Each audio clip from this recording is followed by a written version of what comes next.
Hey guys, Mike here and welcome back to another video on the channel. If you joined me in the last video, I got the GT2052 installed, the engine bay pretty much completed and the Jeep running really nice. But I'm starting to load gear up into the vehicle. I've got a table of things to do there with the interior, the gears, the steering knuckles and other such things like the auxiliary battery setup. I need to build that into the vehicle because I ripped that all out and I want to kind of redo that. And I'm just getting these Rotopax kind of sorted out really. And mounted back on the side, and if you're not familiar with these, I use those on the rear window delete as water containers. So when we go camping, you can basically have water stored in them and have a little tap on them, open the tap, fill up a container and do your cooking. But what you might know about Rotopax is they're extremely expensive. They're overpriced. I mean, you get a mount with them. I have a lockable one.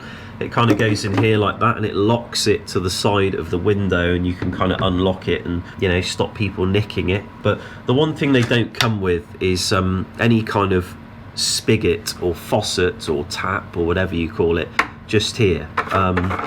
They come with a lid that is this lid here, and they have something like that, what you would see on a jerry can or a gas can, that clips underneath, and then a yellow cap screws into the top of it and kind of clamps it in place with some rubber O-rings.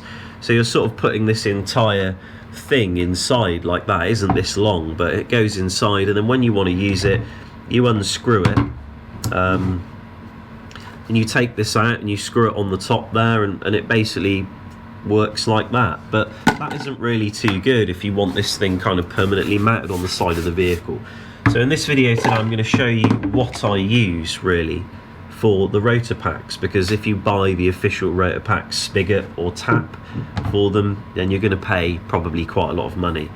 This is just a generic tap. You can get these in OKQ8 fuel station here in Sweden, but these can be found all over the world. And although they might have different lids, like different caps, the actual internal bit is the same. So I found these on Amazon, throughout Europe, in the UK. I think I found a version in the US as well. And the bottom line is you probably can adapt these to work with this lid pretty easily.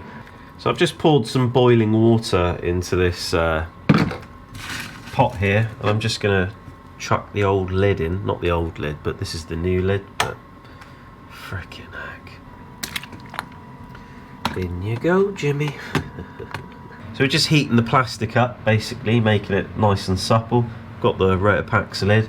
This has been in there for a couple of minutes. So just going to take this out. Obviously get rid of the water. You got this thing at the back, you just push that.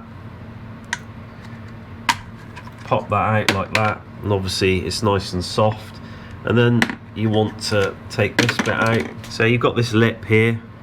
You're basically just pushing that in like that, and it kind of just clips. But sometimes you get it so it doesn't quite work, but if you rotate it a bit, it usually just goes through okay eventually.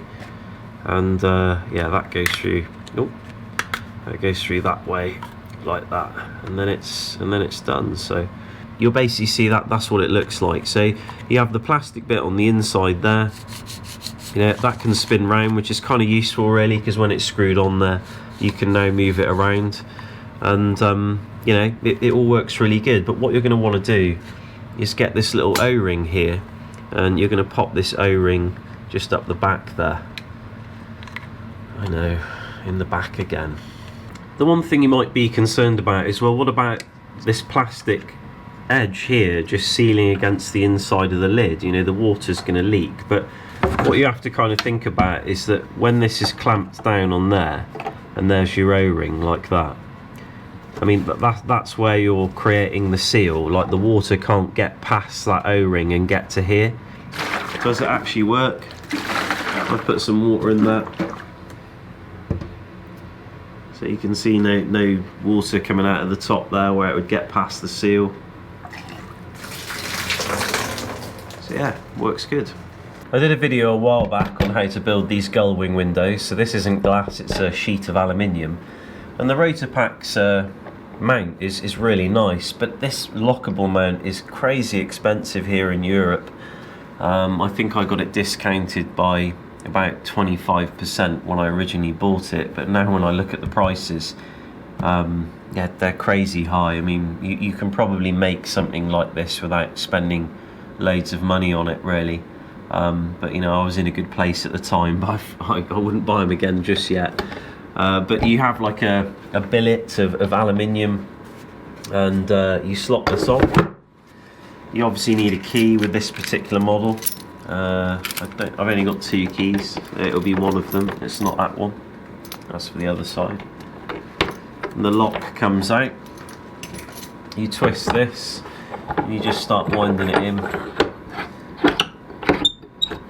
You can go crazy tight with them, but you don't need to. You just end up kind of trashing it, and then that goes on like that. And that's basically the system. Obviously we've got a couple of keys here too, but these are something a little bit different.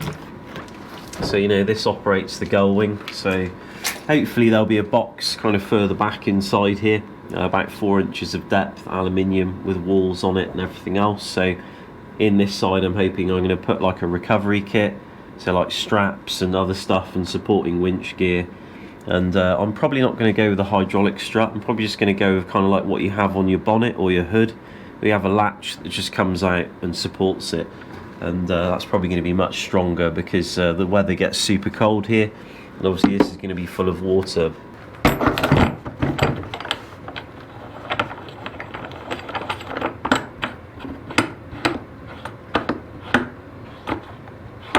Well, that's it from me. Kind of a short video, but hopefully a valid one. You know, maybe it was late at night and you were sitting there at your computer and, you know, you were heavily depressed about the state of affairs in the world, and you had some money that was burning a hole in your pocket, and you were just browsing around online, you know, and the next thing you know, you wake up in the morning and you have an invoice in your inbox for a terrible amount of cash that you've just bought some Rotopax, and there they are in a few days' time. And you know, your missus is, what are these? I don't know, you know, they ripped me off. It said it was a discount. I know, I'm sorry. I know, yeah, I tried to get my money back, but they're really expensive. And you know, you've talked your way out of it, but actually you've talked your way into keeping them, because that's secretly what you want to do.